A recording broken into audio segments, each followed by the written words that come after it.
Guys welcome back to my YouTube channel. और ये देखिए हमारे घर में आया है नन्हा सा मेहमान। so sweet, देखो कितना बड़ा है यार। मम्मा को बुला रहा है अपनी। ये देखिए इसकी मम्मा इसके साथ ही है।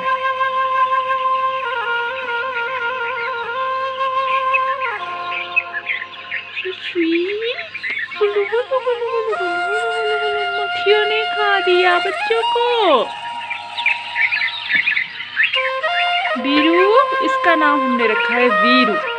वीरू वीरू।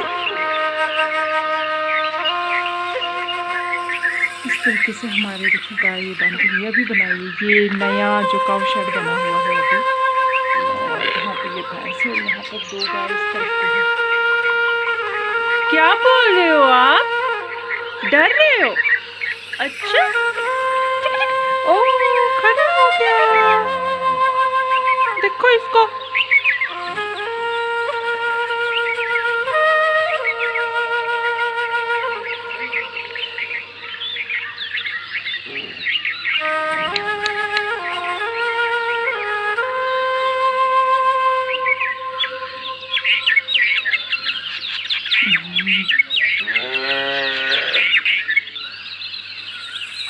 तो गाइस अभी हमने ये काउस के लिए यहाँ बांधने के लिए ये पक्का किया है रास्ता, यानी कि कीचड़ में गाय को प्रॉब्लम ना हो, इसलिए हमने ये देखो यहाँ पर आराम से हम 4 गाय आराम से बांध सकते हैं।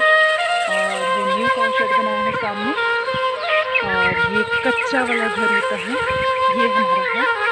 और यहाँ पर मैंने वेजिटेबल्स लगाई हैं, यहाँ पर आप देख सकते हैं। हमने 2 बड़ी सब्जी भी खा ली है करेले की, इसको बिटर गार्ड बोलते हैं। और साथ में भी देखो ये अभी जो गार्डन आपको दिख रहा है, ये मैंने पहले भी दिखाया था शायद आपको।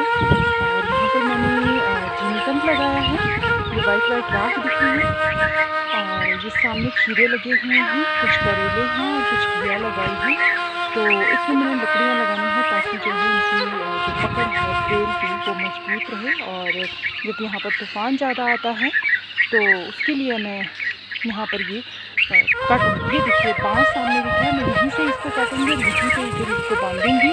और हमारे पास सेल होते हैं, यानी कि ये मैं बताती हूँ आपके पास। ये आप देख सकते हैं, कोई रस्सी नहीं है, घर की जो ये आपको पौधा दिख रहा है ऊपर, ये वाला, इसके जो लकड़ियाँ होती है मोटी मोटी, उनसे क्या है हम उन्हें उबालने के लिए 1 महीना तक हम क्या करते हैं, इन लकड़ियों को पानी में रखते हैं, फिर उनको छील कर हमारे पास ये चीज़ बनती है। ये देखिए ये चीज़ निकलती है और ये इतनी पक्की होती है, इनकी रस्सी बनती है काफ़ी अच्छी। तो इसी से ही मैं क्या करूँगी, इन चीज़ों को अच्छे से बांध कर, ताकि जितना भी तूफ़ान आए इन बेलों को कोई नुकसान ना हो। तो मिलते हैं गाइस थोड़ी देर।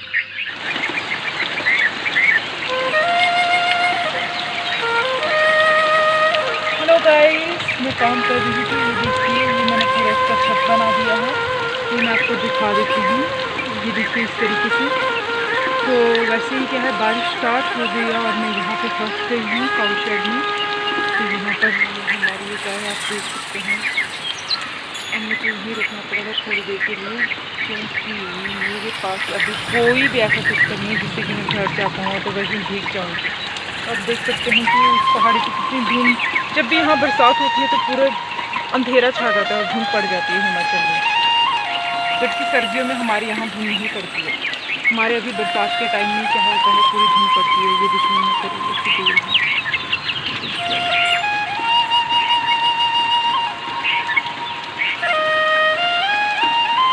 ये देखिए इस तरीके से इसके ऊपर जो टीन है उसके ऊपर हमने लकड़ियाँ रखी हुई हैं।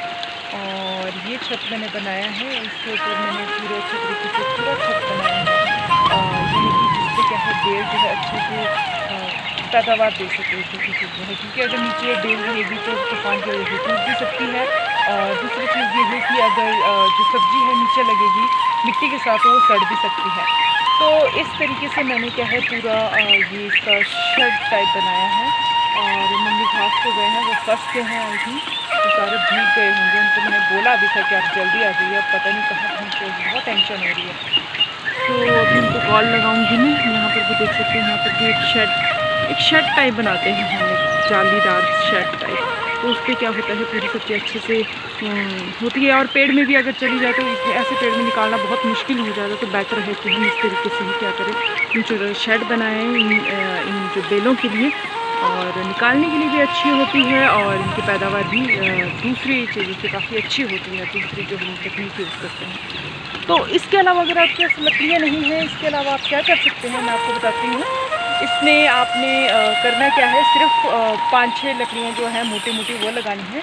और आपके पास अगर धागे पड़े हैं या पुराने फटे हुए चुन्नी पड़ी होती है घर में, उनके क्या है धागे बना के आप इधर से उधर क्या करके उनको बांध के आप अच्छे से क्या कर सकते हैं, यहाँ पर ये ऊपर ये तान बोलते हैं हमारे, तान टाइप यानी कि जाल जैसा बिछा सकते हैं, जिससे क्या है वो पूरी जो हमारी बेलें होती है वो उसके ऊपर जा सकती है आराम से। जिसके पास में लकड़ियों की कमी होती है, हमारे बहुत होती है तो हम उसी को यूज़ करते हैं। ये जो आप देख रहे हैं सामने, ये बांस है, तो छोटे वाला पतला बांस है, और मैंने इसी को ही काट के क्या है ये पूरी जो शेड है मैंने इसी से बनाई हुई है।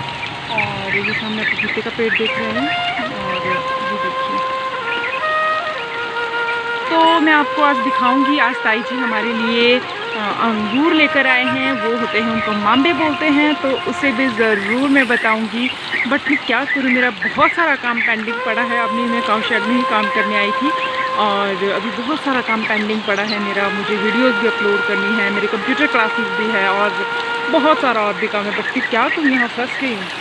अब मैं सोच रही हूँ या तो भीगते हुए निकल जाऊँ, बट तेज़ बारिश हो रही है, थोड़ी सी भी कम हो जाएगी तो फिर मैं भाग जाऊंगी यहाँ से। गाइस आप देख सकते हैं कि रास्ते में कितना पानी आया है। उफ, ओह माय गॉड। हमारे लिए क्या लेकर आई हैं, और इसे हम अपनी भाषा में बोलते हैं माम्बे। और ये हमारे जो है लोकल जो है फॉरेस्ट में हमारी अंगूर उगते हैं। इसका जो टेस्ट होता है थोड़ा सा खट्टा होता है, और इसमें इस तरीके के बीज होते हैं। इन बीजों को खाना नहीं होता है, और इसका जो है रस जो है आप सिर्फ उसके इंजॉय करके उसके बाद इसके बीज को निकाल के आप थूक सकते हैं। तो ये काफ़ी अच्छा होता है, काफ़ी अच्छा टेस्ट होता है नमक के साथ। और हमारे जो है बेल जो होती है वो भी मैं आपको दिखाऊंगी किसी दिन। और ये देख सकते हैं जो मैंने ऑर्गेनिक फार्मिंग मैंने आपको बताई थी, उसमें से यहाँ कुछ सब्जियाँ हुई हैं। उसमें एक प्रॉब्लम है कि यहाँ पर जो इंसेक्ट है वो इसमें लग गए हैं, यानी कि छोटी छोटी होती है। मैं आपको दिखा देती हूँ। तो इस तरीके से ये देखिए, इस तरीके से। तो जब भी आप सब्जी निकाले या खेतों से तो इन चीज़ों का ध्यान रखना होता है। तो ये देखिए, तो जब भी काटें या धोएं तो इन चीज़ों का ध्यान रखना चाहिए। तो आइए गाइस एंजॉय कीजिए। आगे मैं बताऊंगी। आज हम धाम भी लेकर आए हैं, और लॉकडाउन में वैसे भी स्पेशल हो गया धाम, क्योंकि ज़्यादा लोगों को इनवाइट नहीं करते हैं। तो स्पेशली मैं आपको भी इनवाइट करती हूँ, आइए ज़रूर।